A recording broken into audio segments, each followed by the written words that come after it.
Welcome back to Seasoned Professional. I'm your host, Hannah Octavia. Today we're diving into a topic that often brings with it a lot of apprehension: death. I'm speaking with an individual whose career journey is nothing short of inspiring.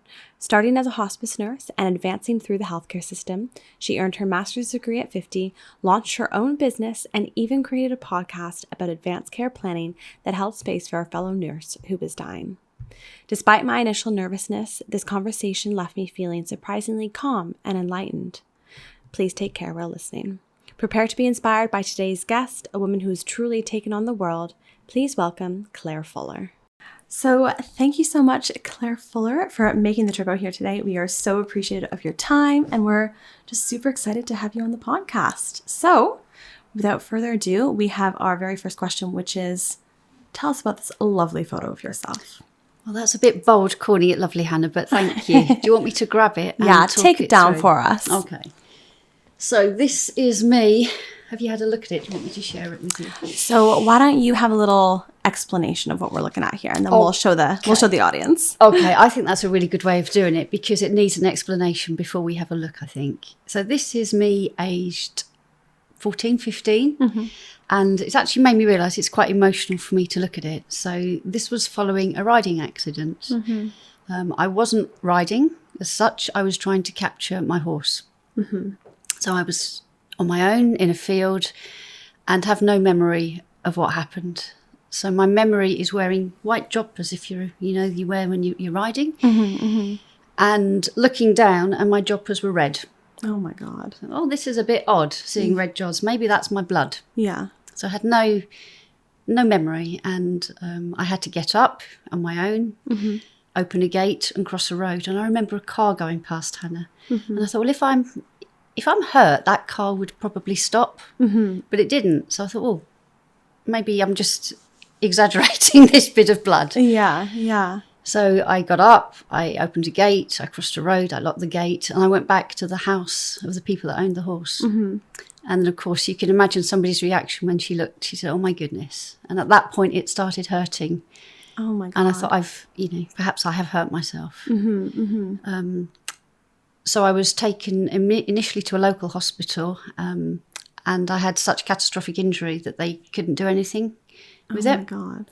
So I'd broken my nose, my cheekbone, the palate, the roof of your mouth, and my jaw as well. So I remember vividly my dad lifting me and scooping me into hospital. Mm-hmm. And then I got transferred, you might have heard of East Grinstead Hospital, which isn't too far from here, is it? Mm-hmm, mm-hmm. And where they do plastic surgery, they'd obviously done their fantastic work during the war. Mm-hmm, so I went to the Children's Plastics Ward at East Grinstead and had the most incredible care. So they wired my jaws together. I actually woke up and they'd stapled my tongue to the wire inside. So oh my God! That was a bit scary. So I had to get a pen and paper and write. You've wired my tongue in to the wires, so they had to sort of poke it out. So this picture is taken when I looked quite good, believe it or not. Mm-hmm. I think it's after the operation when the swelling had gone down, mm-hmm, and mm-hmm. so many memories about that experience that I hadn't realised that I still hold so much until I'd looked at it. So many things like there were no mirrors in the hospital. Was that purposeful? Purposeful. Mm-hmm. So I remember going to the bathroom and there were no mirrors, so I couldn't see. Mm-hmm, mm-hmm. And it wasn't until I had an X-ray. And you don't realise the X-ray machines are shiny. So I caught sight of myself in the X-ray machine, and that was really scary. And what did you think when you saw yourself? I think I was worried for everybody else as well. Mm-hmm. Mm-hmm. We were a really tight family, and I was worried. I scared myself. I thought, I look really scary for me. What must it be like for my mum and dad to see me? I never thought I'd look okay ever again because my face came out at right angles. Oh my God. And it's a bit interesting. We were talking before you hit record as well, mm-hmm. and it lives with me to this day. So this side remains numb. Mm-hmm, mm-hmm. So I feel slightly uncomfortable being looked at from this way around. So yeah, it's had a big impact on me. Big impact. Yeah, it's interesting. Listeners, we'll bring you behind the scenes a little bit, as long as you're comfortable sharing this. Absolutely. we kind of had a conversation beforehand debating on what side Claire would be comfortable sitting on. And I just want to say that as much as I would have been fine switching sides, I think it's really honorable that you made the decision to kind of face your fears with that, because I think specifically with this podcast, I will be facing some of my fears as well, considering we're going to be speaking so much about death and end of life care, that I think it's going to be an episode of facing our fears for sure. Did you ever get back on a horse? That's a great question. Yes and no. So some years down the line, I'd read a book called Horseboy about a gentleman that his name was Rupert, and his son was autistic, and he had set up a camp because he found out that by being on horseback, it generated a lot of activity in the boy. He became verbal. Oh, wow. And I think he was an American or a Canadian guy, and I heard that he was coming to the UK. So I thought, I can ride. Yeah. I'm a nurse. I've got experience of autism in my family. I thought, I can do this. I can help. So I went to Bodmin Moor with a tent, as you do, one crazy weekend, and spent a weekend at the camp. It was really interesting seeing the horses interact with the children. And the emotion they picked up through the children, it was incredible. And at the end of the camp, as a treat, I was allowed to ride back to the stables, take the horses back. Oh my gosh. And I was crap. Yeah. And I realised that I'm actually still scared, which makes me really cross. And the horse knew that I was scared. And I think the horse had also been working so hard with the children all week that it absorbed all their feelings and all the emotions and all the stress, maybe. So yes, I did get back on a horse, and I wasn't a great rider, but it's something that I want to do. I want to do again. Each time I see the fields cut in the summer, I remember riding across the fields, cantering across the stubble when they cut all the corn. So yeah. So yes and no. I have got back on a horse, but not brilliantly well. And do you still hold that fear? A mindfulness. I'm mindful of the animals because I didn't fall off. So I'm mindful of their strength. So it's a really unusual injury. So what we think happened was that the horse wheeled around, reared up, and his face simply smashed into my face. Oh my God. I think I'm mindful of the strength. Yeah. The strength of them. It wasn't simply falling off. It was we think that's type of accident because there were no cuts. It was all simply breaks. Oh, that's a really scary story. I don't know what else to say there, but that's a very scary story. And yeah, it's interesting how something from your childhood can still impact you today, and especially at such a formative age that you were. It would be a difficult thing to overcome, but yeah, thank you for sharing. My pleasure. We'll just pop this picture back onto the wall. Would you like me to do it? Yes, that'd be fabulous. Thank you. Oh, there's a test to see if you can get it. You'll be great. Oh. There we go. Perfect. You obviously had a great love for horses. Was that kind of your dream career? Did you have any sort of aspirations as a young child? Bring me through that. No, I think it was probably stereotypical. So career-wise, I just enjoyed doing it. I was never going to be a horsewoman. I'm not a massive sports fanatic, but I used to love watching show jumping, riding. So from a really young age, I used to muck out stables. Oh, nice. And get paid. I'm only going to tell you how little I got paid for mucking out. Tell us. I think it was 50p a stable. Oh my God. And how long would it take you to clean the stable? Too long. Hard, smelly, dirty work. But as a treat for that, I was allowed to ride as well. So you basically worked for riding. It was it was just a lady. It wasn't a big stable. It was just a private area. So I didn't ever aspire to be a horsewoman or to make that a career. It was something that I really enjoyed. So my mum and dad would drop me off. And again, it seems strange now with the little fold-up bike. Oh, okay. You had a fold-up bike? I had a fold-up bike. That was a thing back then? It was a thing back then. Oh, look at that. Not saying that you were. Not saying that you were. It was a long time ago. They're not new. So I had a little tiny car. We had a little fold-up bike. So they'd drop me off quite a few miles from home, quite a young age. I'd muck out the stables, ride on my own. Wow. And then cycle home through the lanes on my own. So, yeah, quite a bold... How old were you, do you think? I had the accident at 14, 15, and I was doing that work for a good few years before. So 11 upwards. Not. Yeah. It seems strange perhaps now saying, but yeah. That's really cool though. So you had that kind of work ethic from a very young age. Yeah, you have to work. You work for what you get. Absolutely. If I want to ride, we didn't have pots and bundles of money, so I had to earn it. I had to work for that joy of riding. Amazing. And did you grow up with siblings? Yes. Yeah. Yes. So I have one fabulous brother who is 22 months younger than me. So my baby brother. Nice. And were you close growing up?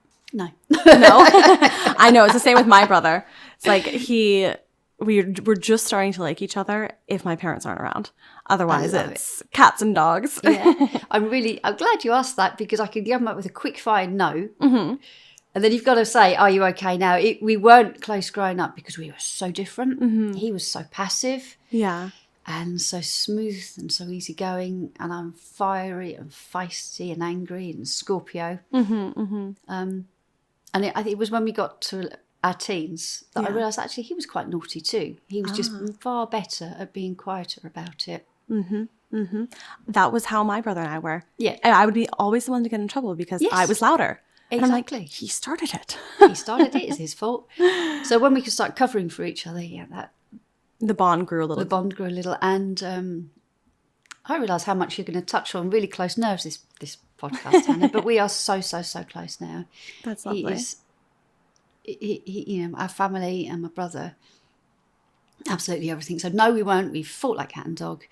Come teenage years, it sounds very similar to you. We're a really tight unit now. That's beautiful.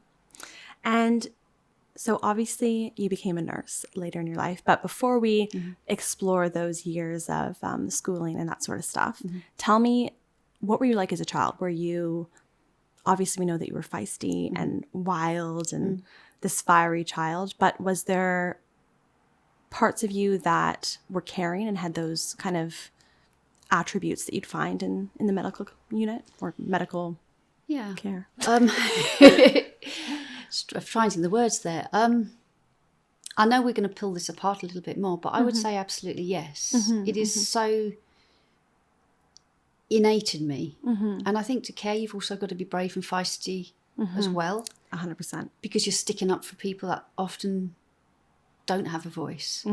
But there's never been a time, I hope I'm not going to preempt your question, but there's never been a time that I've not been a nurse, if that makes sense. And what do you mean by that? That, can I call it a nurturing element? That need, desire, want, drive to care for other people. And I hope that doesn't sound naff. No. But it's just such a drive. It's just an innate desire to look after other people. Not to disable other people, but to get the best from them. So I don't wish to sound that, people need looking after, it's only me that can do it. But if somebody needs help, I'd like to think I can provide it. And even if that's helping them get back on their feet again or something like that. But brave, feisty, caring, those attributes I think have always been there. And do you think as a young child and perhaps going into your teenage years, did you put others before yourself? Oh, that's a difficult one. Yes and no. To answer that, if I always did that, then I would be completely selfless. But I know that I'm also selfish at times as well. So I can't answer, of course I always do. Because to a degree is probably the most honest answer I can give for that one. Fabulous. And take me through your schooling years. So, as a young child, were you super studious? And how did your parents kind of perceive schooling at that time? Yeah. So I went to a normal primary school, a mixed primary school. Super studious, yes, I guess I was. I was a bit of a goody two-shoes, a bit of a pleaser. I liked to, I'd hand my homework in on time, that sort of student. I remember vividly hating my first primary school teacher. She was really scary. What made her scary? She was really strict, really, really strict. And I still remember crying on the way to school, not wanting to be separated from my mum, really as a vivid memory still. And then I got a teacher who was so much softer, so much gentler, and it was fantastic. And from my memory, lots of people didn't get on with this scary teacher. Yeah. It wasn't just me. So yes, I was studious. I went to a local primary school, so it was great. We could walk. There was no buses. Fantastic. We had the 11 plus. We have the 11 plus system where I grew up. And what is that? So the 11 plus is a selective exam that you take at the end of primary school. If you pass the 11 plus, you get onto what's called a grammar school. Okay. It's not available all across the UK. There are some areas that do it and some areas that don't. Okay. So basically, for the bright children, you go on to grammar school. Gotcha. If you fail the 11 plus, and, note the words that you use, you pass or you fail, you go to a comprehensive school, a school for everybody. So I remember doing the 11 plus and failing, actually. Wow. I failed the 11 plus. So I'm going to be really proud to talk about the things that I have done since then. Yeah. But I failed the 11 plus, so I didn't get to go to grammar school, which would be the selective stream. So for what were considered to be brighter children. And was the assumption that people went to grammar school, they'd go on to university, and the comprehension school, they wouldn't? Yeah. Wow, that's really interesting. Yeah. And of course, my brother, did he pass or fail? He passed? Yeah, of course he passed. Of course he passed. Of course he passed. Oh. So I went to the local comp, which was a great school, a huge school, modern blocky school. And I worked hard. I did okay. And then at the age of 16, there were lots of teacher strikes at that time in England, a huge amount of strikes.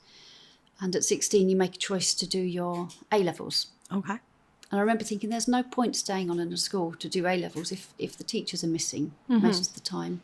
So at 16, I then went on to grammar school because I'd had achieved so much GCSEs or O-levels as they were called then, so that I was able to get to grammar school. Okay. So I did my final 2 years at a grammar, a girls' grammar. Oh my goodness, the girls were snobby. Oh, I would imagine. Going to an all-girls school, I think would be very intense. Yeah. And coming from the comp as well. So we went from comprehensive to a grammar as well. Was it a significant difference? Yeah. It was an interesting experience.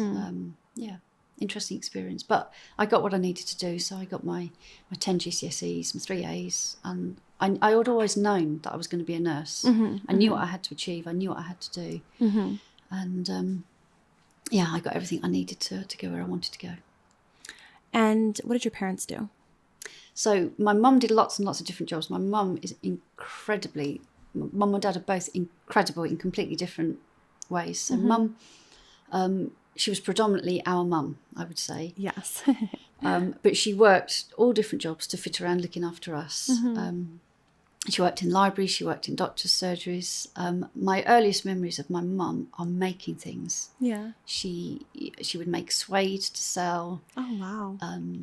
Lace making, bobbin making, decoupage, everything. She is so clever. I remember being really grown up. Yeah. And she was still shortening. She still does. She still shortens my clothes because I'm useless at anything like that. Oh, my gosh. Fantastic.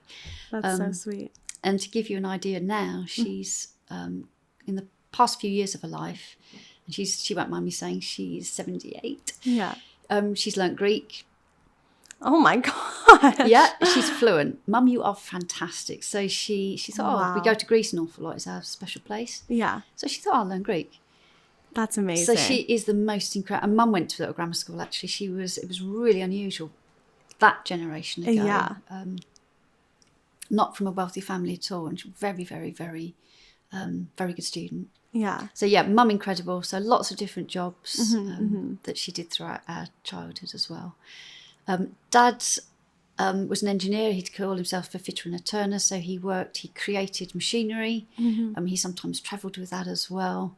So he worked locally as a fitter and turner. Dad's passion, very much nature. And that's come through in my children now, which is lovely. That's so wonderful. My dad can identify bird songs, he can identify nature, animals, and has that love and passion. So Mum and Dad, really different people, but a really good combo. That's amazing. Well, it sounds like you had a very happy childhood, Yeah. Yeah, do you think you would have described it that way? Yes. Yeah. Yeah. It's a blessing to say that, I guess, isn't it? It is. And I think through reflection, you can only really determine that. Because I'm sure as a child, you're like, oh, mom won't let me do this. Dad won't let me do this. Yeah. But upon reflection, it's lovely that you can say that that is the case 100%, for yourself. 100%. I needed to get out at 18. I needed to be gone. Yes. That's fine. But I would say my childhood's really close, really tight. I've got family in Germany as well. My gran lived next door to us. Oh, lovely. And that all of us used to congregate in the summer holidays. And the second cousins are close, and now the third cousins are still close as well. So, yeah, we're a tight bunch. That's amazing. And so bring me to, you've just transferred to your grammar school. You're finishing up your GCSEs. And apologies, sometimes my knowledge of the UK school system is not ideal. So, please forgive me for that one. But you're finishing up your GCSEs. What's next? What are the next steps? So throughout school, you had what was called careers advice. Okay. I don't know if people still do. If other guests have mentioned as well, but you had careers advice. So you'd go and see a careers advisor about what you wanted to do. And I used to sit there and think, well, it's just, I'm a nurse. Yeah. I am a nurse. That's the only option. That's the only option. So there was never, lots of people go through that angst and that thinking. That I'd always known. We spoke before recording as well about a photo I've got of years ago, which I've lost somewhere in my house, about me being in a nurse's uniform. And what age were you at? 4 or 5. 4 or 5. So it's always been... Yeah. It's always been what you've meant to do. Meant to do is a good word. Not wanted to do. It's just... It just has been... It just is. It's who you are. It's who I am. It's my identity. So come at the age of 18, the next step was then, well, where am I going to do my training? So I know what I'm going to do, but where am I going to do it? And I suppose another thing about my character is I always want to be the best that I can. So I thought, well, where's the best place that I can do it? I want to go to one of the London teaching hospitals. If I'm going to train to be a nurse, I want a name that will command respect and make me feel sit up tall and think I train there. Exactly. So I applied to all the big names, all the big London teaching hospitals. I got the interviews. I King's, Guy's, all different ones. And the one that I felt most comfortable at was Guy's Hospital near London Bridge. So I'd done my application. So by the time I'd done my A-levels, the final exams that you do, I knew that I was going to leave school in, August time, July time. And then I was going to start my nurse training in September. And how old were you? 18. 18. I can't believe I'm saying that. Gosh. Nearly 19. That's crazy. So you're flung into a world, and I find that crazy now. Yeah. You're flung into a world, and the training was different as well. So you started by doing a period in I won't say university, it wasn't, a period in nurse education for, say, 6 weeks, and then you'd go on the ward. So you imagine being 18, 19. Oh, my gosh. 6 weeks. Yeah. Bash. You've got a uniform on. You're out there. And what were you expected to do in that first kind of... Like, were you given a lot of responsibility? In hindsight, yeah. Yeah. A terrifying amount of responsibility. I'd done care work. So I've done lots of jobs as I was growing up as well for money. So I'd had worked in a care home for older people. So I'd had experience at least of care. I think I was 14 when somebody said a resident had died. Wow. And they said, you're going to be a nurse. Come and help us. Oh my gosh. But you are thrust into an environment at a very, very young age. You're performing intimate care for people. You're dealing with life and death. You're dealing with human emotions at an age when you're still forming your own emotions and you're still growing as a person. So it's tough. It was a tough training. And I'm just wondering about the whole death thing, because being involved in that at the age of 14, like when you were growing up, how was death discussed in your family? Was it, I'm wondering how it was discussed. I can't pull a memory and say this is how it was discussed, but I can just reflect on our family. So everything was discussed openly. So birth, death, sex, it just was. That's amazing. It's just part of life. Yeah. And I was I know other families where things are buried under the carpet, where things aren't discussed, and it's more difficult. But I think it's just part of life. Maybe my dad's the nature, the circle of life. It wasn't something that I remember standing out as a conversation ever. It just is. It just was. It just was. It just was. And did you ever have a fear of it? Not overtly, no. No. Not overtly. Man, I remember growing up and my mom, I was like 9 years old, I think, and she told me that her dad had passed away. And like, I now know that I suffer with obsessive compulsive disorder, but back then, you know, had no idea. And I refused to say the word death. That's because I was like, something would happen if I said it. So I would say, my grandfather kaput. And that's all I would say. And it was weird. Like every month I would get this strange dream that would cause me to go into like such a panic over like what is out there and like what comes next. And even sometimes like to this day at 25, almost 26, I still get into those like the heart starts pumping and you get all like flushed. And yeah, it's interesting. I'll be curious to know how you've dealt with that over your life. But going back to obviously your first year learning how to be a nurse and all that sort of stuff, do you have any stories that particularly pop out to you? I have so many stories. I've just got to filter about what I can talk about and share. Well, we love it all. Let me think. I'm thinking about stories that I can share.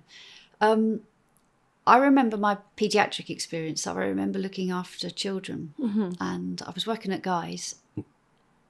And because it was such a specialist hospital, it actually had its downside as well. So, and what do you mean by specialist hospital? Well, so we would have paediatric intensive care. We had the most sick, actually cardiothoracic, so children with heart defects. Okay. So if you trained in a non-specialist hospital, you'd get to grips with tonsillitis, with children with broken legs, broken arms, everyday childhood diseases. But I had less experience of that. Okay. And I had experience of incredibly sick, tiny children with cardiac problems as well. So I remember the huge responsibility of that as well. So that 6-week placement was fabulously interesting, but really, really scary. A patient, I can share a patient that, I'm not going to obviously share names, but I will share a story of a patient that I met, as again with student nurse, you'd have 6 weeks in placement and 6 weeks, 6 weeks learning, 6 weeks placement. So you have quite a long time on a ward. And I remember meeting this incredible man that had been what they call degloved. Okay. So that means he'd had an accident where so much of his skin had been, if you imagine peeling off a sock. Oh, God. So peeling off. So a really horrific injury. And we just absolutely clicked. We clicked and we bonded. And give me a pretend name so I don't... Jeff. Let's call him Jeff. So I said, okay, Jeff. I said, by the end of my placement, and we both knew that it was time-bounded, a 6-week placement, we're going to walk down the ward together. You and me are going to walk down that ward. And he went from being this catastrophic, this horrendous injury, and cared for him. And he did, Hannah, at the end of the 6-week placement, we walked together. And that will always stay with me, moments like that. And we ended up, every now and then I'd get Christmas cards from him from much of his life as well. That's amazing. So, yeah, things like that. Some stories I can't share because of course. they're too identifiable and they're too... It's almost not fair. So some of the things that you see are some of the things that bodies do, I almost... It's difficult to share them because they're hard. And I think from someone who doesn't work in the medical field, it can be hard to imagine that is what you come into contact with every day. Specifically, if your first experience was working in such an acute medical environment, I think even for someone who is looking to go down the medical path right now, it could be such a different experience than the one you've had. Absolutely. So it's very interesting to hear and like you made such an impact on that man, on Jeff. He was able to like achieve that goal. And I think it's, I don't have any other words, and I think it's quite amazing. So you're finishing up school. Tell me, how long did this program take for you to become like an official nurse? Yeah.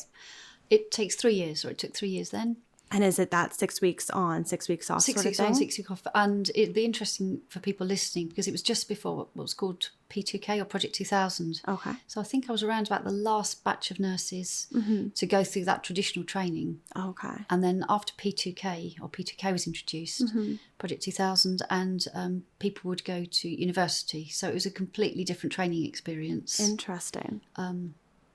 It was hard for me. I'm going to really be open. And it was hard for me because I felt I'd missed out. So I'd failed my 11 plus and I'd just missed out on the degree training. So it felt really tough. I always felt like I was a step behind. Maybe not quite good enough as well. Because new nurses were coming through with degrees. And were you given different titles depending on which one you went through? No. So when I trained, there was a separate nursing route that people could do. Okay. A state enrolled nurse, as opposed to a state registered nurse. So I did the 3-year training. Okay. But no, so people going through the university would go through the same training but come out with a BSc. I see. As well. I see. So do you think that they had a one-up on you in terms of hiring? Because from the way I see it, you had so much more hands-on experience in them. Yeah, that's a great question. So I'm sure we'll talk about it later on, but I eventually went on to do my MSc. So I went through an education then. So nursing is about so much more than about care and caring. So doing the BSc route does teach you about the academia as well. It teaches you about evidence-based practice. But the Guy's was actually quite ahead of its time when I was training. So we were very conscious about best practice, what we were doing, why we were doing it, what the evidence was for it. We had... one of our tutors was gay as well, which we're going back to 1987. Yeah. We were on the cusp of AIDS, the HIV epidemic as well. So it was really ahead of its time. So there's two arguments. So it's too comfortable to say it was good then because we were kind and caring. But nursing is far more about it's not just about being kind and caring. It's about giving the best practice. It's about evidence-based. So I think you need a merger of the two. And I'm not going to say this is right or this is wrong. It's about a combination of having evidence-based, but that care and compassion as well. And has the path that you took been eradicated completely? Yeah, so if you want to be a nurse now, you might have to fact check this for me, do a bit of fact checking. But you go to uni now. So and also the big difference is I was paid.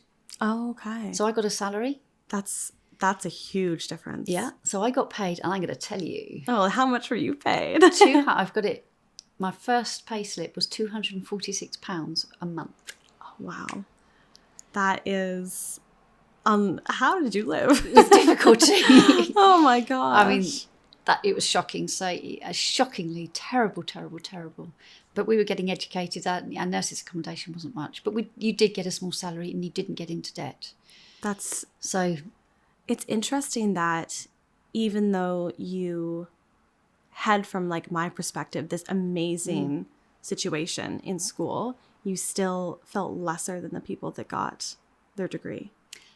Yeah, because then years down the line, you'd be starting to think about your career.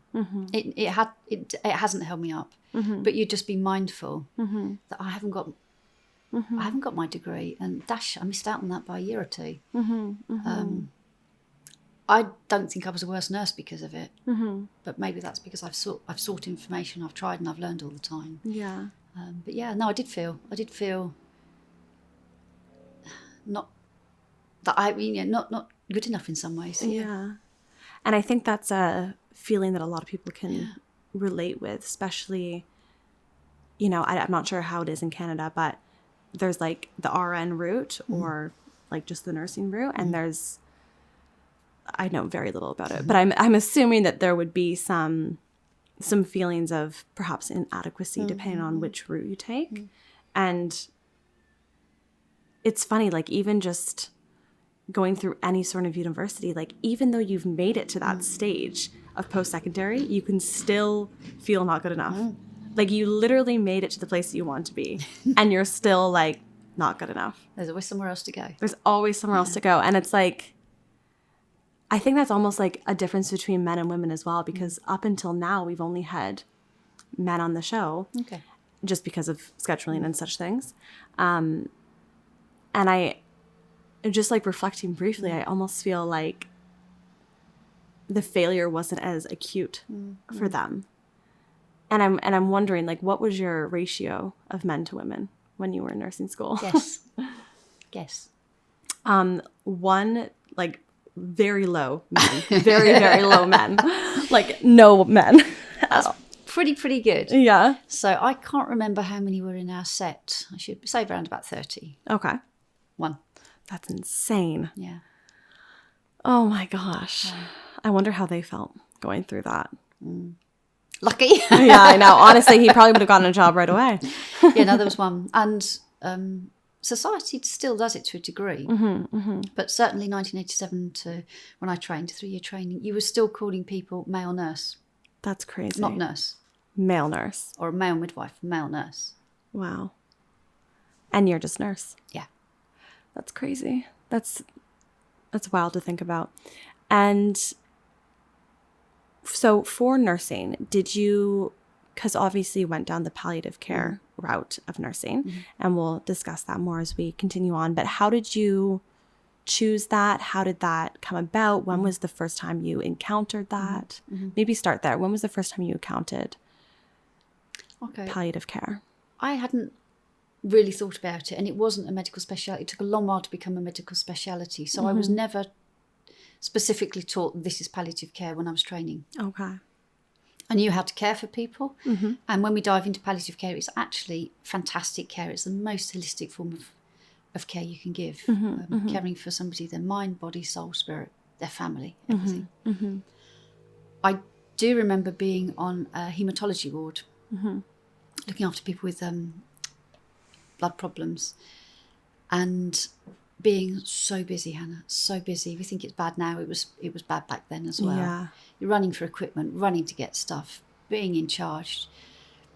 And I remember somebody dying, and I wasn't there. That person died alone, and I knew that was wrong. That's not right. That shouldn't happen. That's a very strong memory. I also remember seeing somebody sit closer than we are now in this busy, frenetic atmosphere. I remember seeing her just sitting, and the impact that had on me, that she could take time out and just be, and that was more important than all of this chaos that was going on around. And I asked her, I was quite a new nurse, quite newly qualified.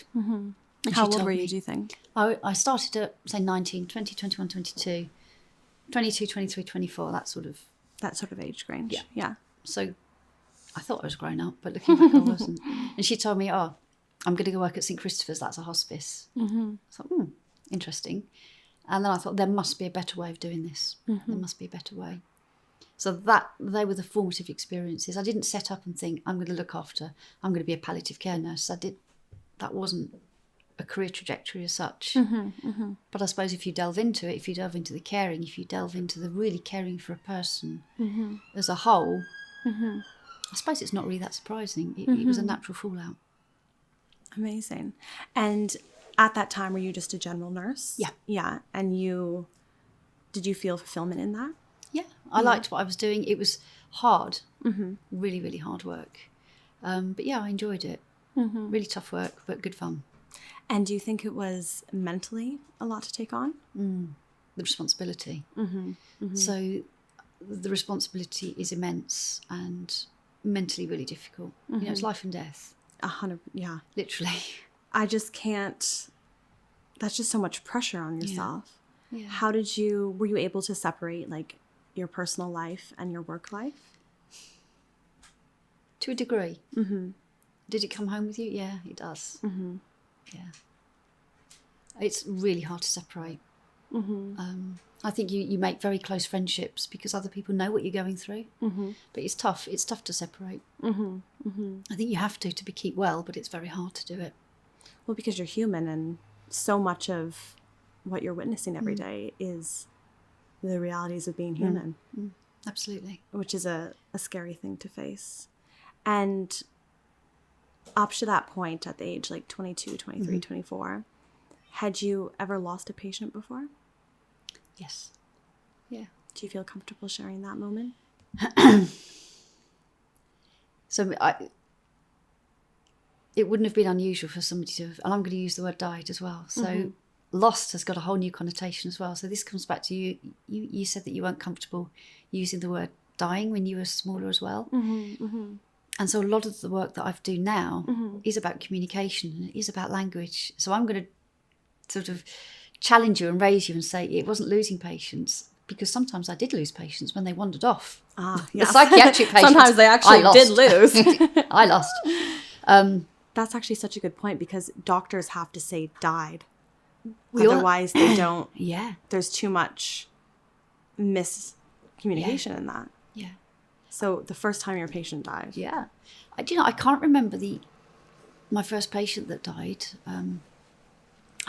That probably sounds heartless. I hope it doesn't sound heartless. No. I'm sure you've had thousands of patients. I don't remember. I do remember different situations. And I remember being horrendously sad. I remember going above and beyond what I should do. So I remember looking after a daughter, whose mum had died. And she died suddenly of an acute cardiac event. And she was devastated, absolutely devastated.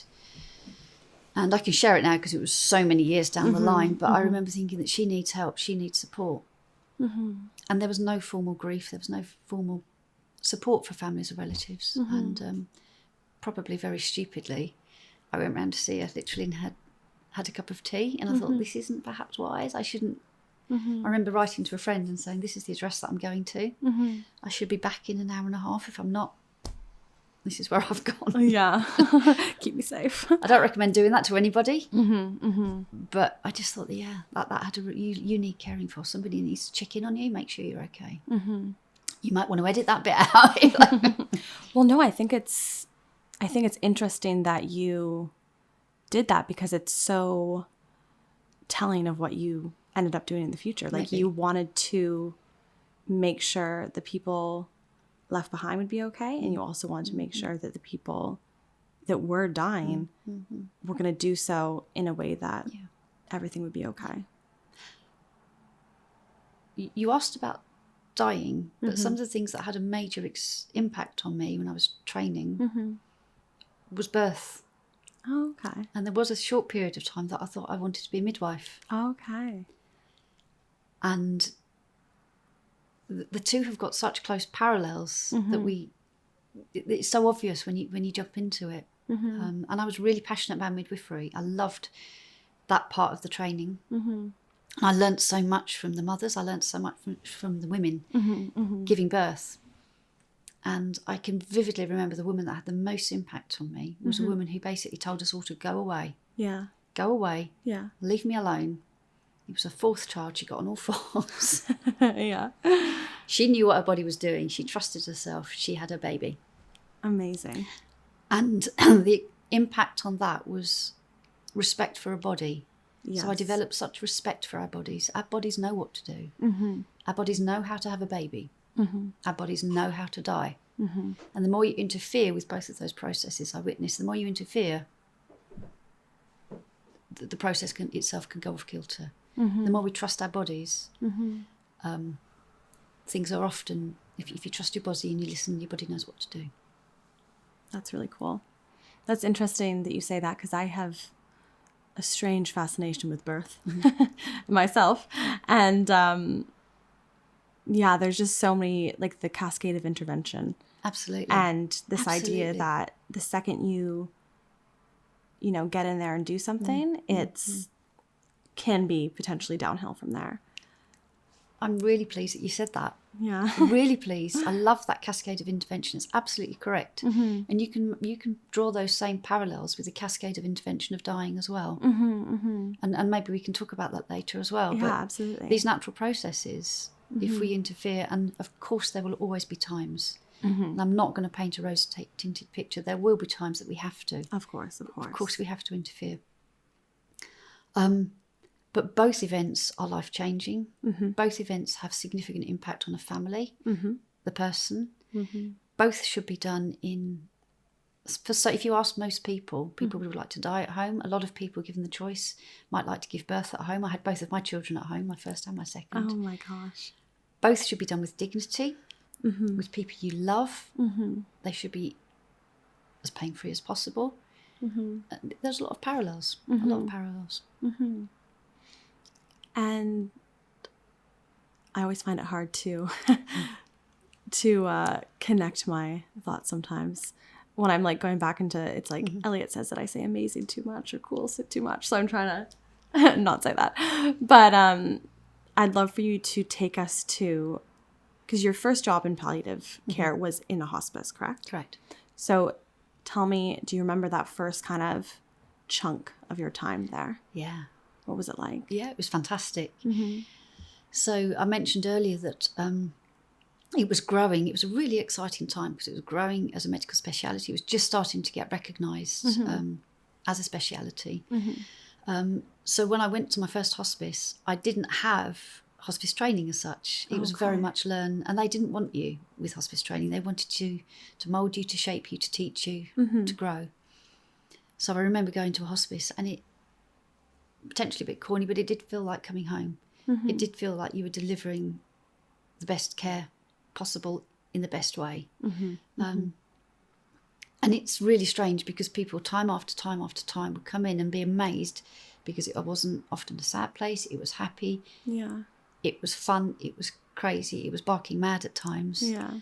The cakes were fantastic. There's always good cakes in the hospice.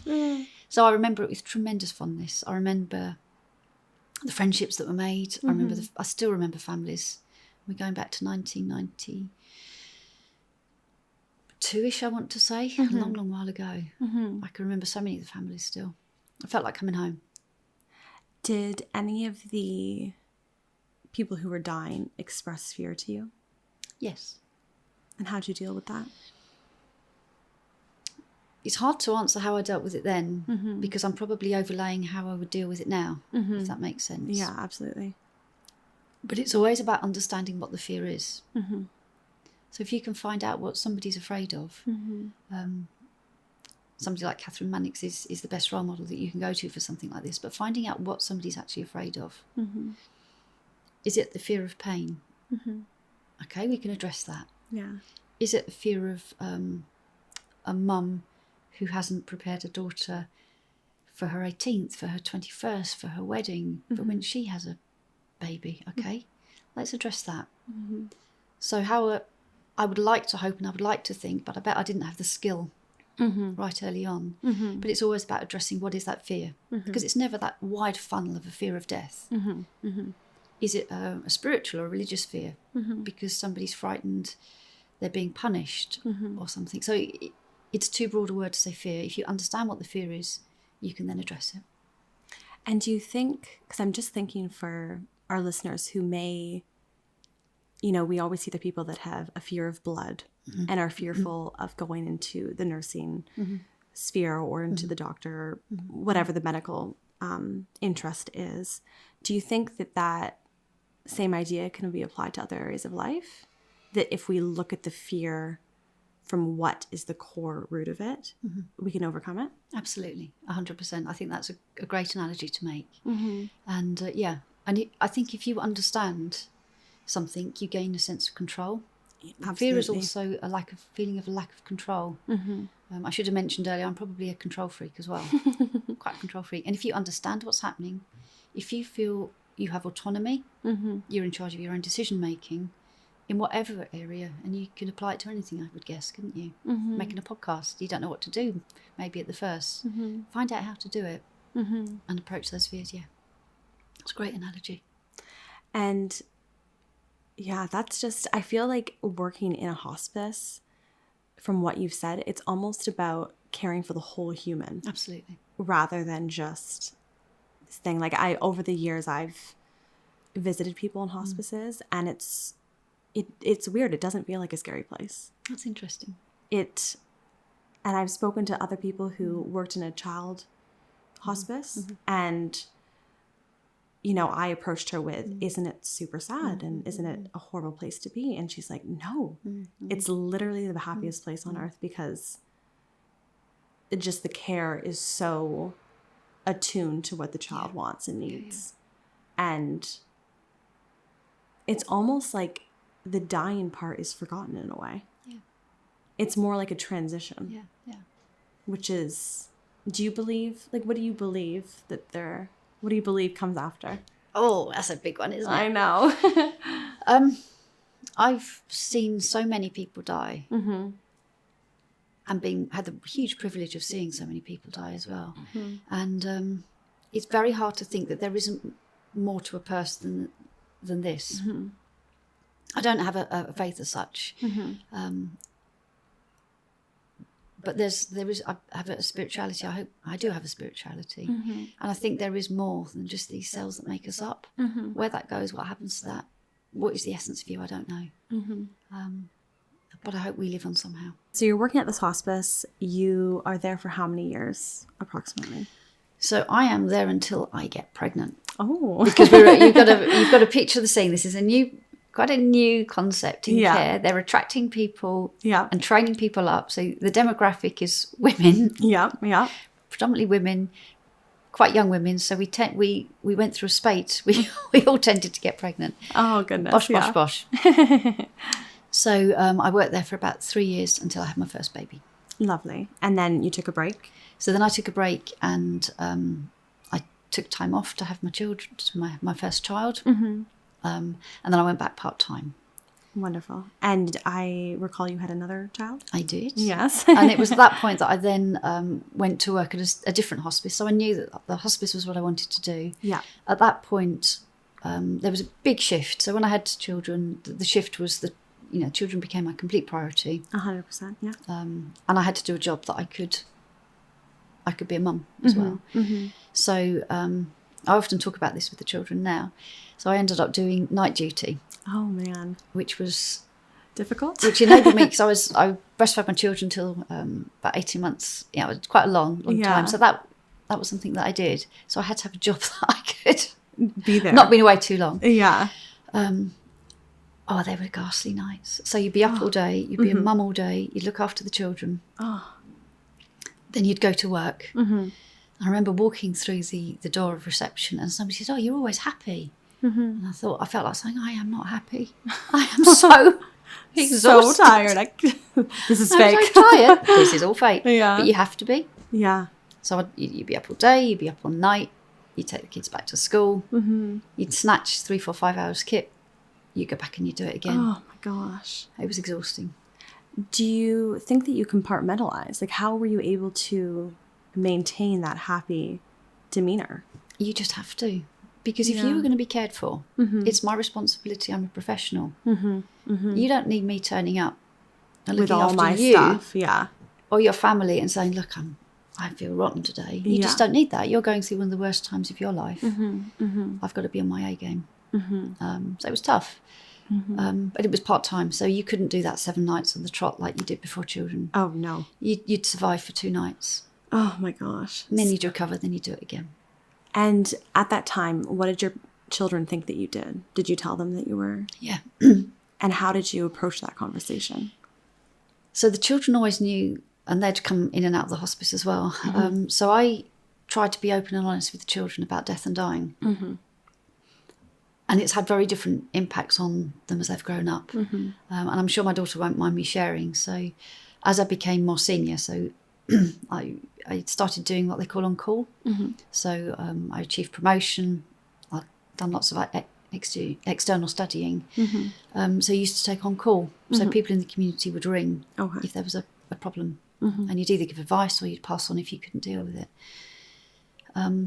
So some on call you would be in the hospice, and then some on call you'd be at home. And I think people think on call you're sitting in an office waiting for that call, but you're not. You're in bed, your phone's by the bed. Yeah. So my children were very conscious that there were crises happening in other people's life, and sometimes I'd be getting up at 3 a.m, I'd be out of the house. And it had a more detrimental effect on my daughter, I would say. it hasn't made her comfortable with death and dying. So I'd love to sit here and say, yeah, we're all open, we're all honest. It was tough, I think. It was really tough. It had an impact on me. It certainly had an impact on my daughter. That's interesting how, like, some people who are surrounded like that by death and dying, as you were as a child, it can make you immerse yourself in that. And then for your daughter, it was a completely different scenario. I was the opposite. It was more scary for my daughter. Yeah. That they laugh now. So whenever we have a conversation, there's an eye roll and they say, oh, it always circles back round to that, doesn't it? Yeah. If you watch a film, if you talk about the news, if you talk about this, it circles round. It does. But that's life. It just is. You can't pretend it doesn't happen. Yeah. And I think it's refreshing to hear from someone who doesn't have that fear of it and is so... I'm lost for the word that I'm supposed to be saying right now, but it's just so matter of fact about it, which is interesting. And so you've had your children, you're working part-time. At what point did we go back to school? How did we make that transition? Because I'm very curious about this. So there were subtle shifts. There were subtle shifts. So as the children get older, I was able to then focus back on my career again. So I was able to do various forms of study, just little by little by little. And when the children were older, so I had them when I was, 24, I had my son. Oh my gosh, I'd have a child right now. Yeah. So it was a good 10 years. So I'd gained a lot of experience in hospice care. I'd worked in the community. I'd worked in the hospice as well. I then... And there's a long career to cover as well, but I'd also gone to a hospital. So I'd focused on the hospice, small organisation. And I remember them saying one day, oh, the palliative care team in the hospital are really short. Can you go to the hospital? And I remember thinking, oh, God, I'm a hospice nurse. Yeah. I'm special. I don't do hospital. I'm meandering slightly, but I will come back. No, don't worry. So I thought, yeah, I'm special. I'm a special hospice nurse. Yes. So I went to the hospital, where the palliative care team was employed by the hospice, but worked in the hospital just to help out. And I think there was transformative for me. So I realised that most people will not die in a hospice. Most people will die in an acute hospital. The numbers are shifting slightly post-COVID, but so many people will die in a hospital. Why should they not get that outstanding level of care? Why should it just be 2, 3, 4, 5, 6, 7% of people that get hospice care? That's wrong. And it wasn't until I went to the hospital that I had that epiphany. Interesting. And I realised you could influence so much more. You could influence at scale, because in the hospice you're really preaching to the converted. So those hard conversations had been had. I see. That shift in care had been had. And by hard conversations, do you mean the shift to palliative versus curative care? Yeah. And we can maybe explore that, because that's such a good point. So yes. So in the acute hospital, I remember driving home, and the only way I can describe it is being at the epicentre of a bomb, day after day after day after day. And you would sometimes be called to break bad news. You'd be breaking bad news. So you would sit with people at that point that you use the word curative. So the focus was no longer on curative treatment. It was on palliative, i.e. symptom control.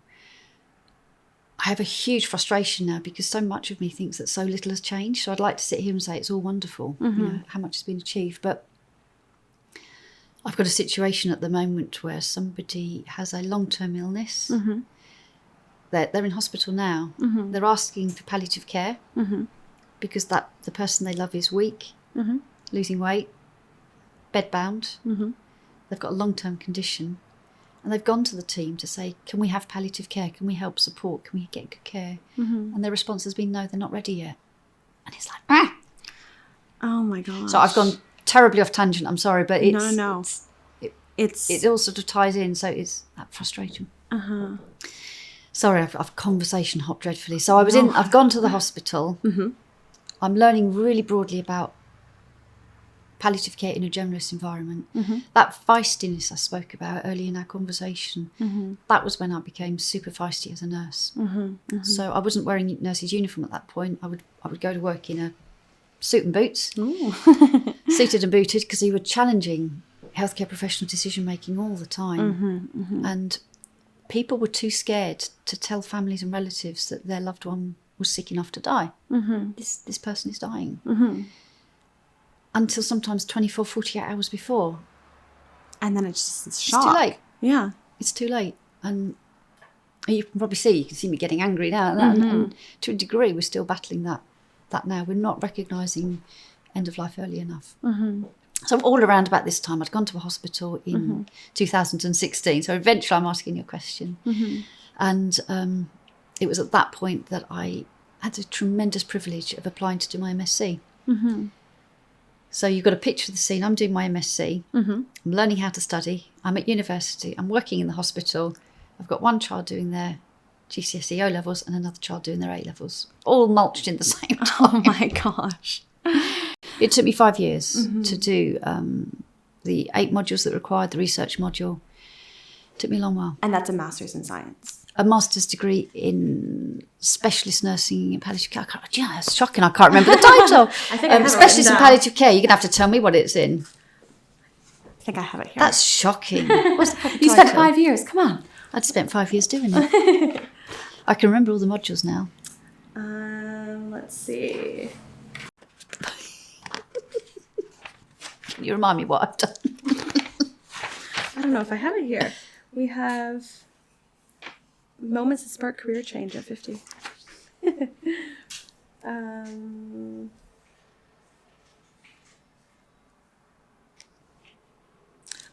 Completed an MSc in advanced and specialist care with a focus on palliative care. That's what you got. Excellent. Excellent. Fabulous. So I think like it's interesting to hear, like as a person who's 25, listening to that, I'm like, oh my God, how did you manage all that? Do you think like when you get to that point in life, you just do it? Sheer bloody determination. Yeah. Just determination, get you If through. you've got a goal, if Yeah. you want it, you go for it. Yeah. If you want it, you go for it. And you go through the different barriers that there are to get there. And I wanted it. I really, really wanted it. And I love doing it. It was a real privilege to study at that age. Yeah. Real privilege. I think you come at it with a much better perspective. Yeah. Like even just going to university at the age of 18 and like studying like you did, like there's moments when you don't care. You don't give a shit. I didn't do the best in university. Like I just scraped through to get into my program that was for teaching. And I think that if I had done it now, it would have been a completely different experience. Yeah. So it's cool that you have that perspective later in life of being able to do this. It was fantastic. And what did that award you? Like after you did that, what was kind of the goal? Was the goal just to get that education, or was there something bigger that you had in mind? In all honesty, there wasn't a specific goal at that point. I wanted that education. It was fantastic. And I was very mindful that if I was applying for more senior jobs, I knew that if I didn't have that, that would be a barrier to my potential future career as well. Yes. So I didn't have necessarily a career. This is what I was going to do. It was just I was mindful that as I was progressing through, as I was becoming more senior, they call it banding in nursing. You have bands that you work your way through. Yes. So I was very mindful that at the next level of banding, I wanted to be as good as I could. I wanted to be authentic, and I would also need it to be able to get through and to improve my career. Amazing. And what year did you finish up your education? Oh gosh, that's really shocking because I can't remember without looking.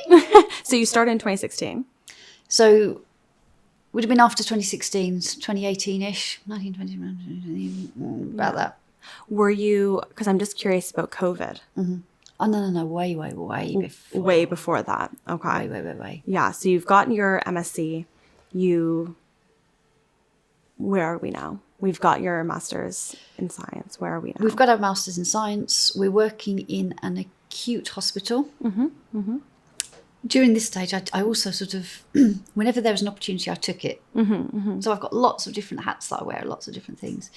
So I was working in an acute hospital. I shared with you how frustrated I was about the way that generalists approach palliative care, and I thought there's got to be a better way. And there's a system called the Gold Standards Framework, GSF. Yes. And they'd been really busy in primary care in GP land, and they were developing their programme. So that was bringing basic palliative care, recognising that last year of life to generalists. So I really like the ethos of the organisation. And they were just branching out into secondary care, into acute hospitals. Oh, okay. So I had my MSc. I'd had many years of hospice care. I had lots of years of end-of-life palliative care. And, of course, the acute experience as well. So it just seemed like a match made in heaven for a short period of time. And the job was so, so exciting. So I applied for the job, which was a real wrench, real wrench. Because I'd worked through so many different stages at that last hospice, community, hospice, hospital. So I went to work in Shrewsbury. Yeah. So a long way from home. So I worked for the Gold Standards Framework, a week in Shrewsbury, a week from home, and then we travelled around for 2 weeks each month. So we go to different hospitals, delivering the training programme or doing assessing or auditing. So really exciting time of life. And so were you home for like a week, a month at that time? So, yeah. Wow. Yeah. That's a huge changeover from what you were used to, I'm assuming. Huge changeover. And it sort of maps, I've always mapped to the children obviously leaving for uni. Yeah. So it not enabled me. They didn't stop me doing anything, but I chose then to make that jump. So yeah, so I did that. I only did that for a short amount of time. I did that for 6 months while they were integrating that programme. So that was interesting. At this point, you were there for 6 months. And then you moved on to another acute hospital at that time? I did, yeah. Wonderful. Then from my notes here, you were working for a community trust. That's right. And then COVID hit. Yes. So take me through that. Gosh, that's a big take through to do, isn't it? It's I almost know. deep breath time. So to put it into context, it is a large community healthcare trust. Okay. So there were 10 community hospitals associated with that, multiple community teams as well. So a vast organisation. There was my manager had not long left. So there was basically me as end of life care representative across this organisation. Oh my gosh. Which was really interesting. The emotions at that time were just so difficult to process. Huge. And I'm mindful for people listening that it's a really difficult reflection, and it might be difficult for people to hear as well. There was guilt. There was fear. So there was just me being end of life care representative, or sort of challenging information and channeling information. But then that was fighting with being a nurse as well. And I couldn't put uniform on because if I went down, that role had gone. But yet I felt guilty. Yet I knew my children, my family could be at risk if all those conflicting feelings. I remember the sleep just went out. It was a really difficult time. And at that time, you were providing guidance to the nurses in the 10 hospitals? Providing support, providing guidance, hearing the guidance that was coming through from the government, trying to interpret that. The rules were changing as well. The way people were dying was different during COVID. And I don't want to explore it too much, but the way people died was different to what we'd been used to. People died differently. So symptom control had to be different. The way we managed people that were dying had to be different. We've picked up on how holistic palliative care is, the touch, the communication, the being with. Now the challenges for that with the uniform, with the PPE, the guilt, because the nurses on the ground, they were doing the work day in, day out. I wasn't doing it. my job was to support them. Mm-hmm. There were lots of programs in place for people that they could call, Mm-hmm. Helplines, guidance that were put in place, but they didn't want that. They needed to speak to a person. So it was very much generating training, delivering support, Mm-hmm. and not just giving them a helpline number. People needed to share and be heard and be respected for what they were doing.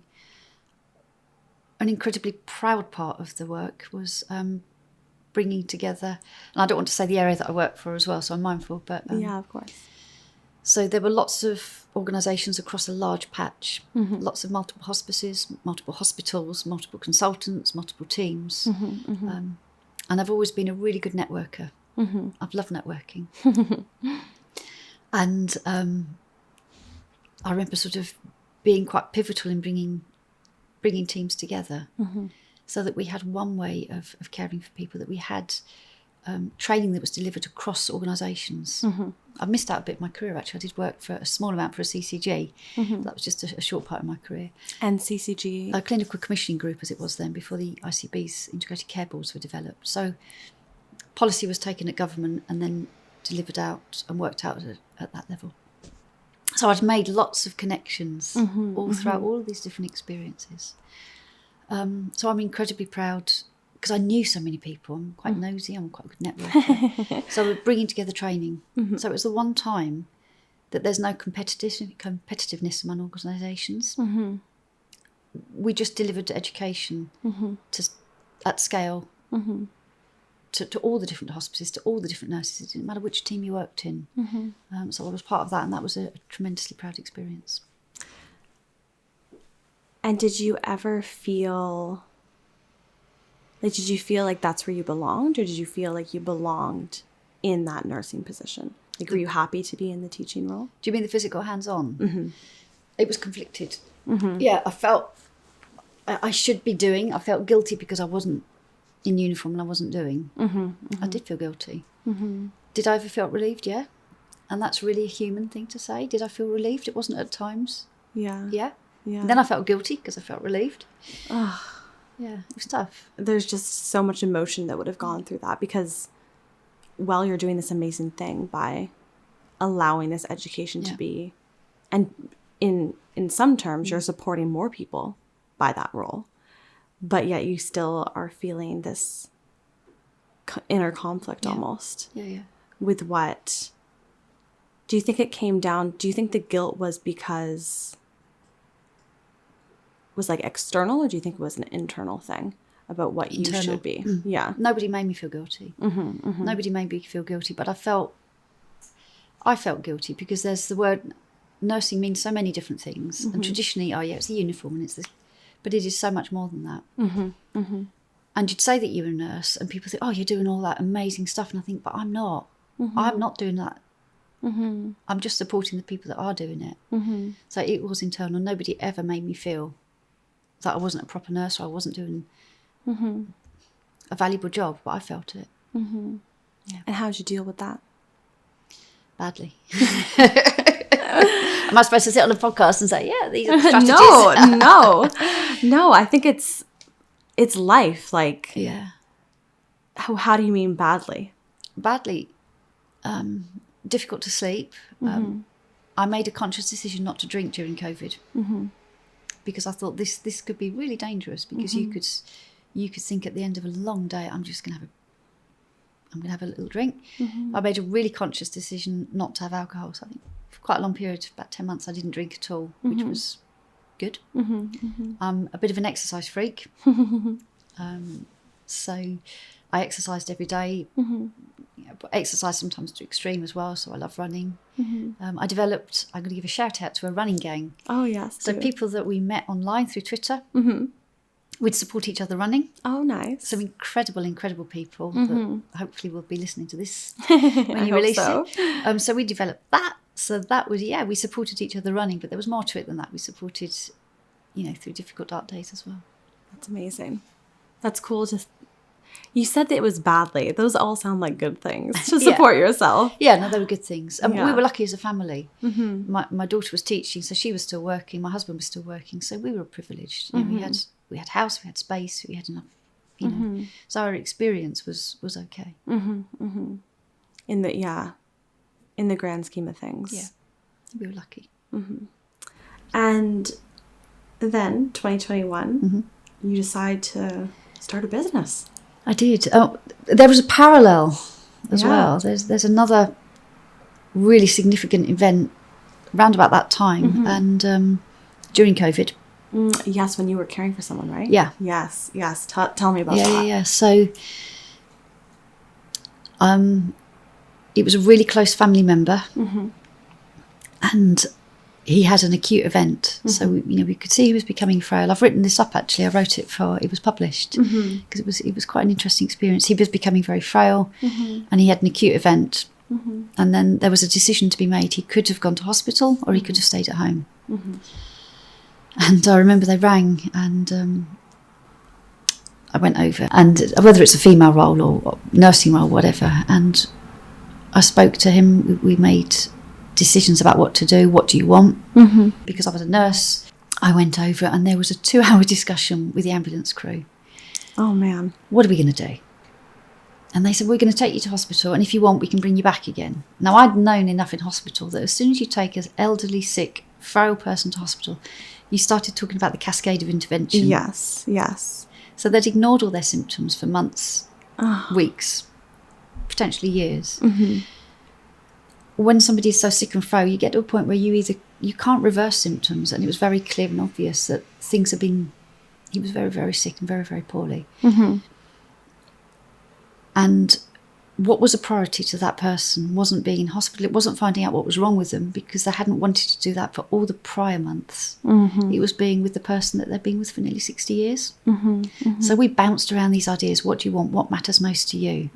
Which is the essence of good care. What matters most to you? And it wasn't finding out what was wrong. It wasn't being separated. It was remaining at home. So we made the decision as a family. And then I stepped back into nursing role. Moved in with them for a week whilst I got everything set up. We got everything set up, and then cared for them. And it was a really, really amazing, privileged time as a family to care for somebody who's dying at home, to be on the other side of it, to be doing it. Yeah. And that was your first experience was that your first experience with someone like close to you in terms of family dying? My nan had died when I was 14. Okay. And my gran had died as well. But it was the first time that I'd nursed somebody who I knew. Yeah. And it was easy. Not easy. Oh gosh, that came out wrong. I was able to transition from my role in the family. Yes. Unbelievably with ease to the role of a nurse. Literally overnight. Wow. And to go from having one status or one role, one position as a family member, and you don't do intimate care. You don't do things like that. Exactly. You don't see bits and pieces. Yes. And then to move with care and comfort and ease, literally overnight, with no challenge, with no difficulty in anybody's part was an incredible privilege. Incredible privilege. And then once the care package was sorted out, once all the bits were in place, and that was really hard to do and very difficult for me. And what do you mean by care package? So getting other people to come in and do personal care. I see. And it was really frustrating because I had to fight. If I give you an example, so the person developed a sore area that needed a district nurse to come and help. Yes. And you have to fight, and you're on the phone, and you have to make a referral. I remember eventually getting through to the district nurse and thinking, oh, thank goodness, we've got somebody on side now. Yes. So they come in and they deal with that little tiny problem. Yes. And then discharge you. And you think, hang on a minute, this whole system that I've been working in is just crazy. You'd have to be re-referred to get that bit dealt with again. And was that something you weren't able to do? Or what was... Yeah, I'm curious, like, as a nurse yourself, is that something that you would be doing for them, or is that something that you have to call another person in? That's a good question. So you sort of need you need a team around you. When somebody's dying, you need more than one person to do things. Yes. You also need district nurses in to do their element of care. I see. There were specific dressings that I needed as well that I didn't have access to. I see. So it's just like in a hospice, you need a team of You people. need a team. You need no one person can manage. You do need a team. So there was a frustration that the system should be better. Our system is crap, and that made me angry and frustrated.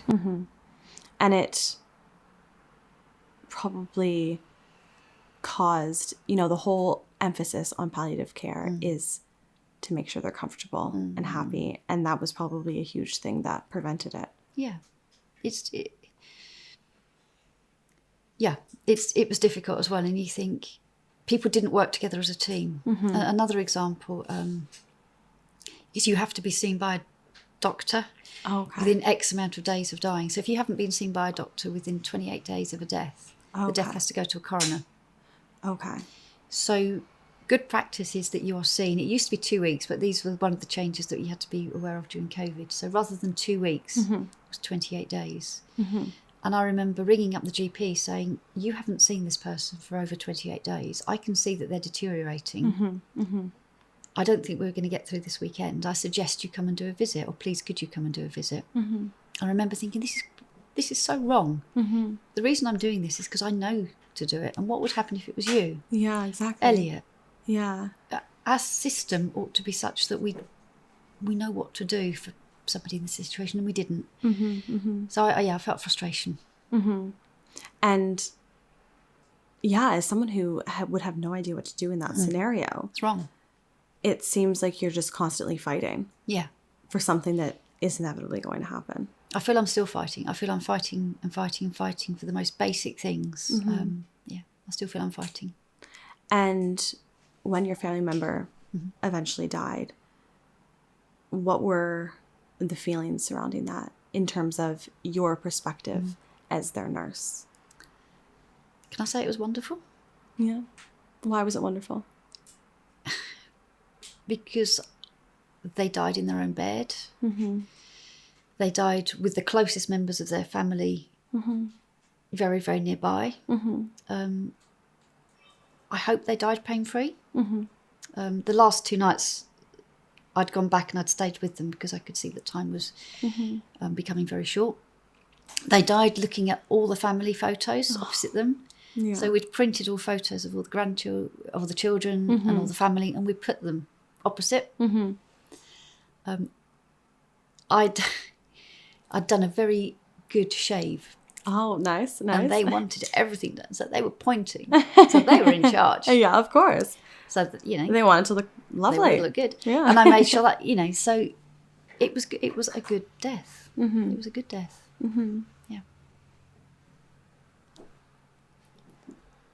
Yeah. Speechless. Yeah. Speechless. Coming back to the birth, it was with people they knew. It was with dignity. It was with people that loved them. And I hope it was pain-free as well. So those parallels that we spoke about earlier. It's so evident that the beginning of life, which is inevitable, and the end of life, we can't change it. You can't change it, but you can change how it's treated, which is,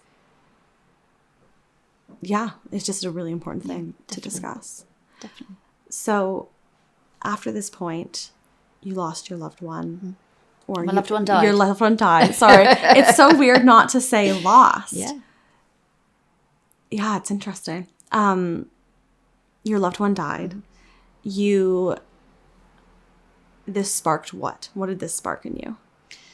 So lots of things run sort of parallel to life as well, don't they? So during the last few years that I was working as in the NHS, I was very mindful about advanced care planning. So something called advanced care planning is simply thinking about things in the future. So this had always been running through and rumbling through. What point did that start? Do you remember? No, because there wasn't a specific point. It was just always in your mind. It was about all the things that we've spoken about, if we think about it and plan earlier, that end point is better. 100, yeah. And then seeing that time after time. So in the acute hospital, we'd go to things called mortality reviews. When you'd reflect upon the death, did it go well? Did it not go well? What could we have done better? And hearing time and time again, when was dying recognised? 24 hours before? Not enough. Not enough. Yeah. Not good enough. So my whole layer upon layer upon layer has been building advanced care planning. I realised that everywhere I went, I was doing the same type of job. So I was having to almost start from scratch at every organisation I went to. I was explaining advanced care planning. I was saying the same messages again and again. Things like lasting power of attorney weren't done. People didn't understand it. And I remember thinking, I could do that. I could do that. And for those who don't know what that is, lasting power of attorney is a way of you nominating somebody legally to support you to make decisions, or make decisions on your behalf if you can't. So if you're, for example, married, or a son and daughter, or mum and dad, people think that your next of kin can automatically make decisions for you if you lose capacity. But you can only do that through nominating somebody through a lasting power of attorney. If you've got a joint bank account, people think, I don't need a lasting power of attorney because we've got a joint bank account. But you can only run a joint bank account with both of you having capacity. I see. If one person loses capacity, you lose the ability to consent to run the account together. I see. So setting up a lasting power of attorney enables you to manage your loved one's affairs. And at what point is it too late to do that? Once you've lost capacity. And by capacity, what does that mean? Okay, so that's a really big question. You could do a whole... I know, that's a whole other thing. That's a brave one. So very briefly, capacity is decision specific and time specific as well. So you may have this capacity to decide whether you drink water, whether you drink orange juice, whether you drink milk, and what clothes you wear. Yes. But you may not have capacity to decide whether you should sell £100,000 worth of shares or not, or sell your house. I see. You have to understand the decision that's being made. You have to be able to communicate it. You have to weigh out the pros and cons. Was it worth me driving the way down to Brighton to chat to you today? Yes, it was. Can I communicate that to you? Yes, I can. So they're all elements of capacity, and you have to fulfill all of those things to have capacity. But it isn't a binary. You don't have it, or you don't, or you don't have it. Yeah. It's decision and time specific. Okay. And so you said, I could do that. So how would you facilitate that? So this is bringing us to where we are today. So it brings us to where we are today. So the whole job has been advanced care planning. The whole job has been palliative and end-of-life care. The whole job has been recognising that we do it too late. One of that element is creating a lasting power of attorney. So rumbling alongside that had been COVID. Rumbling alongside that had been caring for somebody who was dying, a close family member. And then rumbling alongside that is children getting older and older as well. So the perfect storm was created, if you want to call it that. And I was brave enough then to set up my own business. So I started off simply doing lasting power of attorney. Yes. So I set up as a limited company and thought, let me learn about doing that as a private business. Yeah. Whilst I was still employed. So you had a little bit of a safety net. And then after, I can't remember how many months, I resigned, and then I developed and grew my own business. And lasting power of attorney is just one element now of what I do. And I'm just thinking, like, from a business perspective, how did you make that jump? Like, you kind of had that little backup where you were still working at your other job, but how did you just have the courage to do that? By being bold. Yeah. By taking a really deep breath and thinking, what's the worst that's going to happen? Yeah. And the practical element is the children they didn't need me financially at all. So, and I'm really happy to admit that I was privileged enough to think, well, if this goes wrong, I've got a roof over my head. And I know there will be people listening thinking, I was lucky to be able to do that. So I didn't need to worry about that element. So that fear of failure, I didn't have the threat of losing my home or losing. So that obviously helped. But basically it was taking a huge leap of faith. And I've done more learning, Hannah, in the past 4 years, I would say. I've grown, I've learned, I've developed so much, and I'm learning every day still through the business. Yeah, because it's something that I feel like you can't prepare for. No. There's so many things in life that you just have to do it. Yeah. And it's the only way forward. And I'm wondering, when you started this limited company, did that require a financial investment for yourself? No, so it was just an idea that came through. Yeah. But did it require a financial investment? Yes, to a degree. Because everything you set up has to have money behind it, but not a huge investment that you think of as in thousands and thousands. Yeah. But yes, all the website domain, all the employing people to support you, all the insurance, all of that, yes, that requires money, a degree of money. But it goes in dribs and drabs. It's not a sudden chunk that you've got to get a massive loan for. It requires money, but not that huge investment. And how did you get your first client? How did you get word out there? Oh, it's scary, isn't it? Yeah. How did you because even now, when people ask me, I don't know if you've had a similar experience, but when people ask you what you do, do you say you're a business owner? No. Why? So I answer differently depending on who's answering me, because the business has developed into 3 very different tranches, 3 very different arrows. And I still find the elevator pitch really difficult to say. So I will answer what I think is most relevant to that person. Of course. You're trying to find clients. How did you go about that? So, what were your first things? Well, very first of all, so I was doing lasting power of attorney. And I'd done it for mum and dad. I'd done it for myself. So I knew how to do it. But I hadn't streamlined the process into a sensible business way of doing it. And you could do it by paper, you can do it online. So I'll be really honest, the learning curve was like that. I had to learn how to set up all the different accounts, how I was going to run it, and then how I wanted to run it as well. So I set up a website, and I spent a lot of time thinking about my mission, my value. So I ran myself, taking all the experience, everything I'd learned throughout my career. I ran my business like that as well. But this time it was me choosing. Yeah. Because the NHS is very hierarchical. It's very patriarchal, hierarchical. You have to follow the line sometimes. I remember, I mentioned that I published that article. Yes. I was a really senior nurse at that time, really senior. And I remember it had to go to the chief nurse before I sent it into the editor. And I'm thinking, this is potty. I'm 40 plus years old. Yeah. I'm writing something that's going to be reviewed. It's going to go to an editor. You don't need to be checking my work. You don't need to be checking my work.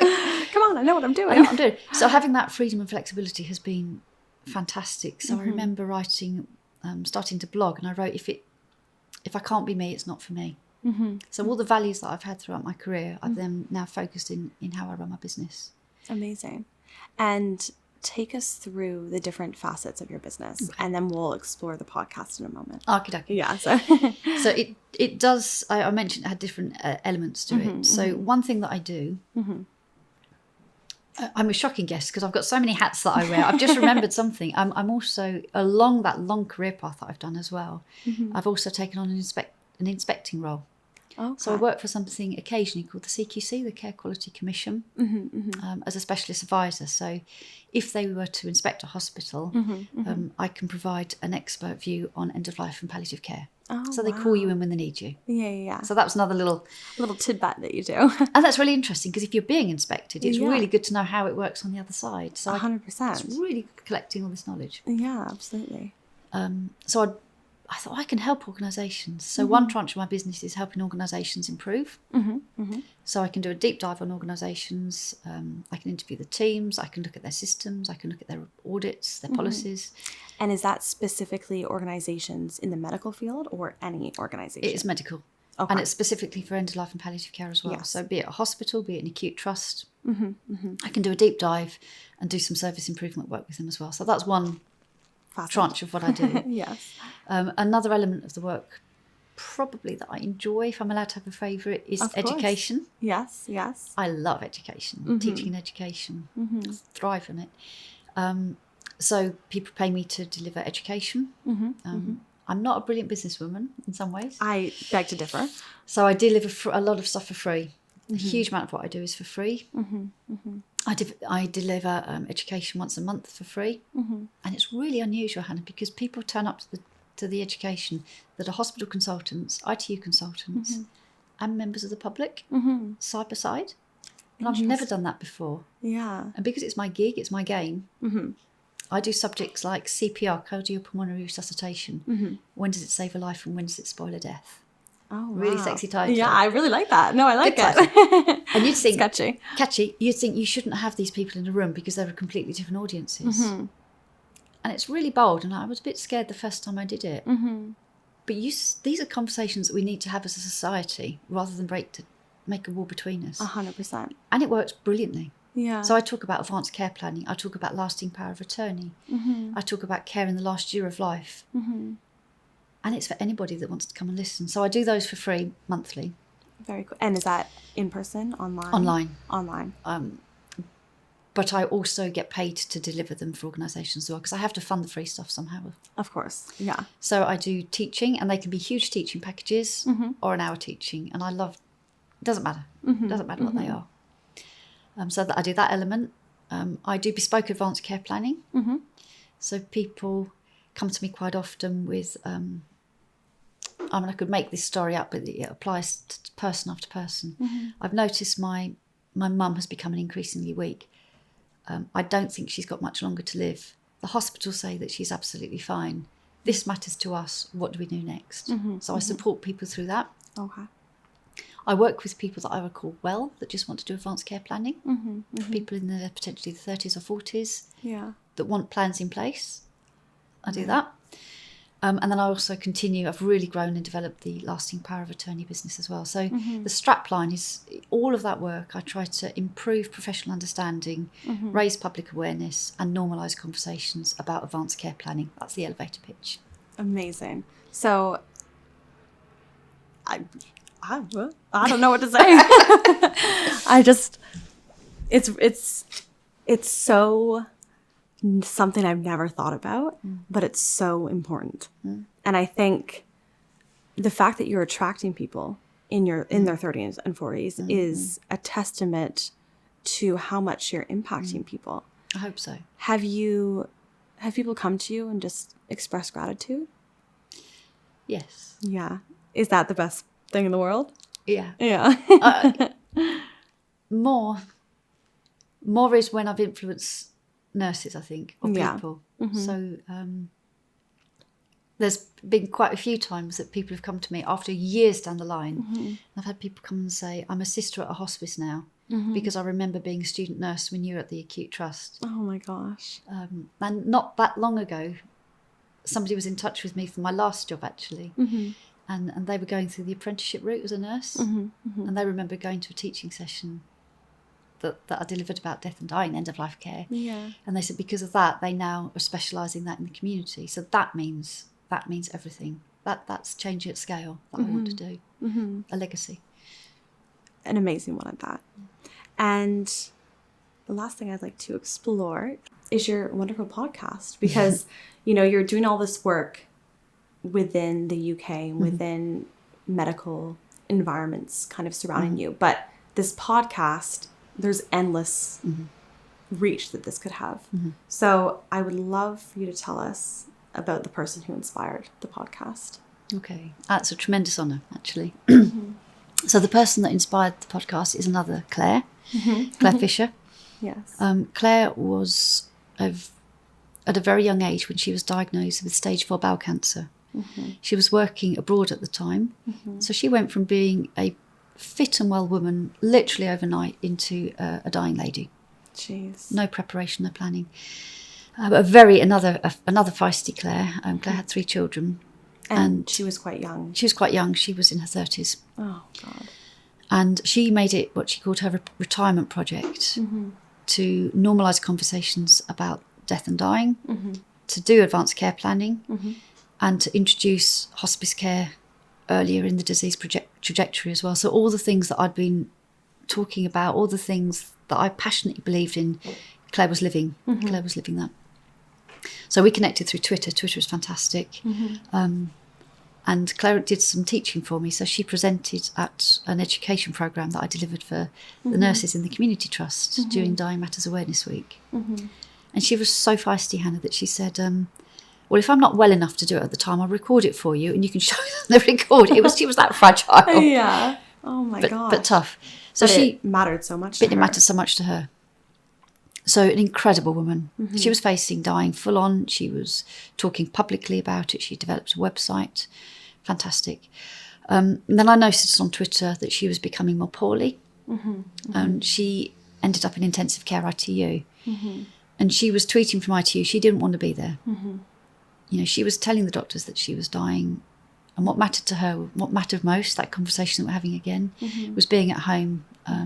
She had twins. I think it was the twins' birthday as well. Oh, God. And she wanted to be at home for Christmas. So we'd connected through Twitter. She'd done some work. And we'd also done some work together as well for the What Works Centre for Wellbeing.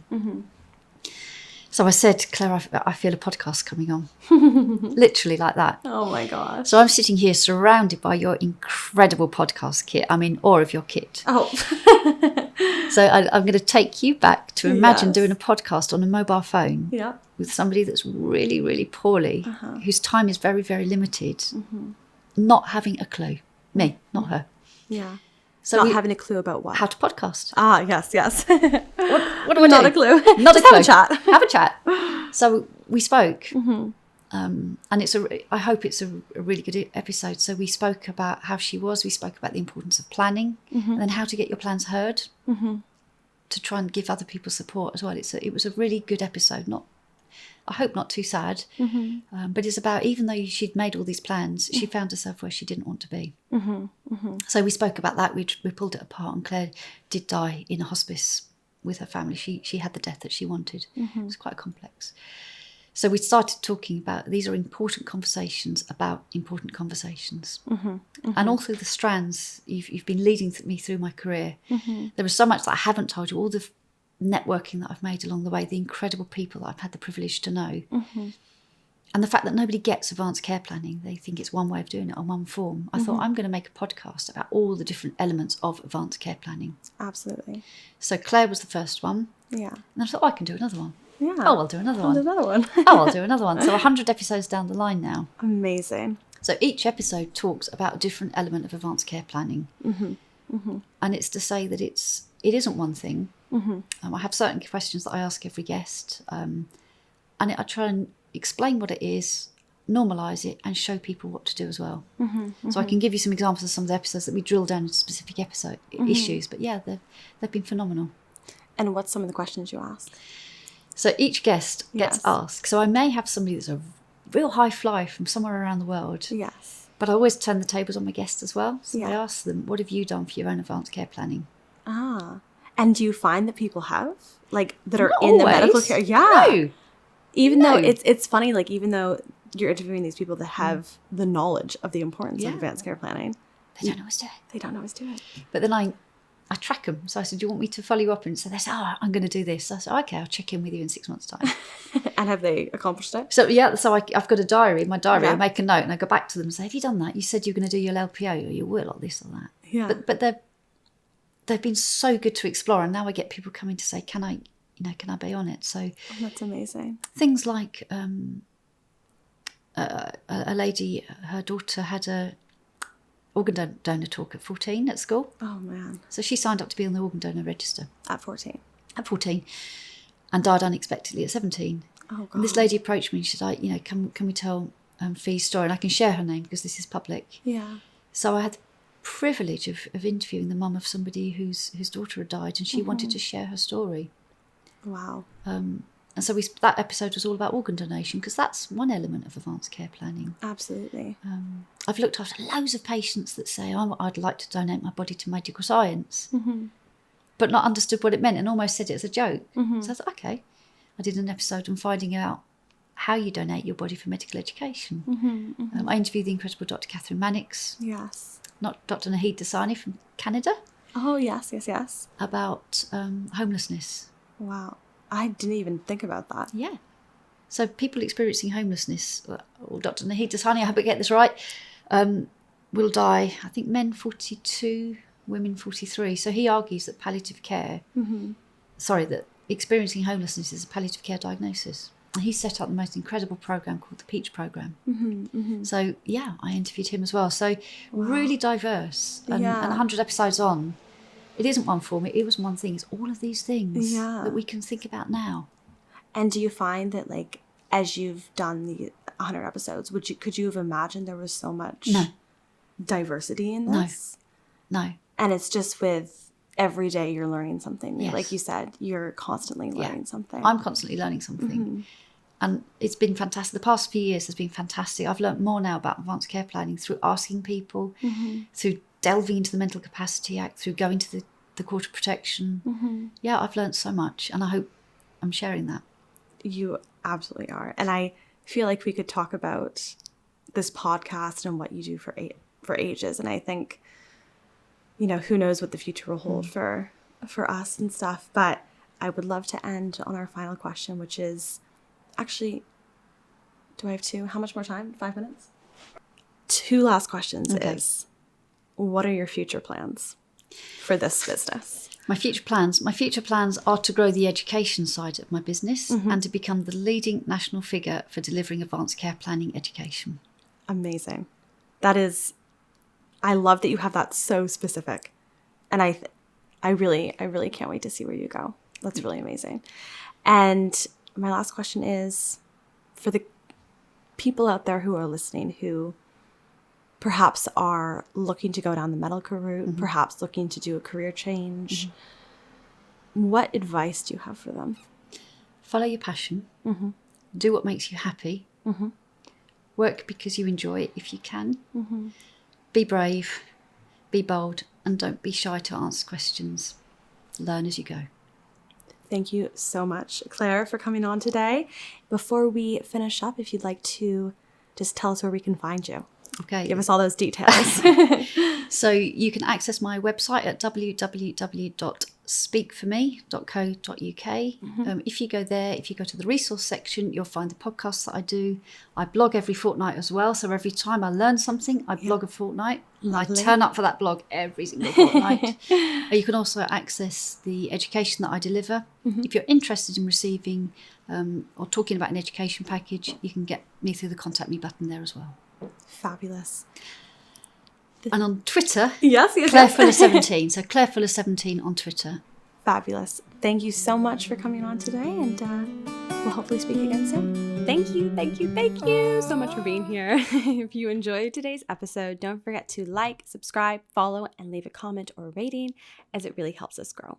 You'll find any relevant resources in the description below, including details about our guest, links to anything we mentioned, and our application if you'd like to be a guest on Seasoned Professional.